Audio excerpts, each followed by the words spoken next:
चतुर्मुखाननारविन्द वेदगीतमूर्तये चतुर्भुजानुजा शरीरशोभमानमूर्तये चतुर्विधार्थदानशौण्डताण्डव स्वरूपिणे सदा नमः शिवाय ते सदा शिवाय शम्भवे।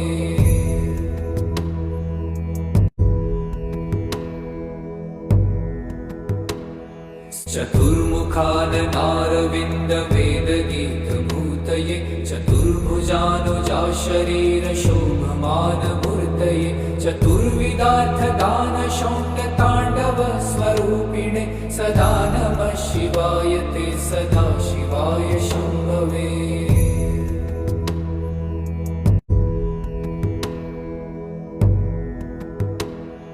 चतुर्मुखाननारविन्द